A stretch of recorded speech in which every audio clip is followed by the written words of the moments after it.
When Bon Scott was alive, he was with AC/DC. Yep. You were a guy in a band called the Geordies. Geordie. Geordies. Geordie, Was yeah. that how you said it? That Geordie, yeah. You know, it was an obscure kind of band, right? You go from the Geordies to AC/DC. Bon Scott dies. Who knew to call you from AC/DC when old Bon went? First of all, there was a fan from Cleveland, to my eternal debt, Mutt Langer, who kept saying, listen, you got Mutt Lang? Mutt Lang, he said, you got to try this guy.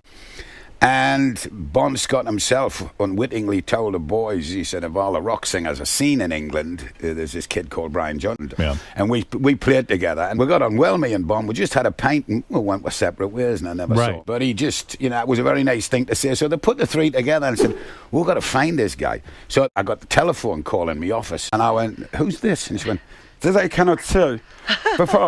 Because I'm phoning for you must to come to sing in London. For which band? She says, I cannot tell you this. Well, I'm not coming down to London if you cannot tell me. When, okay, the initials are AC on CTC. And I said, so it's AC/DC. She went, I have said too much. I said, you know, listen, I'm 32. I'm past my sell-by date for rock bands. I'm an old fart. And she went, this is the man we're after. But you went because it was AC/DC, and you knew that was a good paying Well, it gig. was a good thing, but you got to remember the boys were like a cult following Vanilla Studios. That's right. Well, on the one hand, you had to get back to your parents' basement. A fateful decision that evening. I just said, bollocks, I'm going to walk across the street. And I did.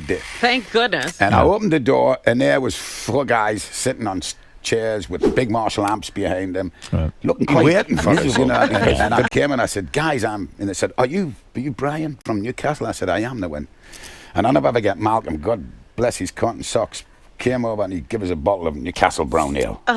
He said, there you go. So you get son. into AC/DC, and you get in the studio, and how long does it take you to record? 6 weeks. 6 weeks for the entire album. 6 weeks for the entire How album. did they Isn't know that they the magic? could write together? They don't. Sometimes it's Just get in there and just get get it in there and out. do it. It was probably the most magical time in my life. I knew something was happening, but it was happening so quick I couldn't grasp it.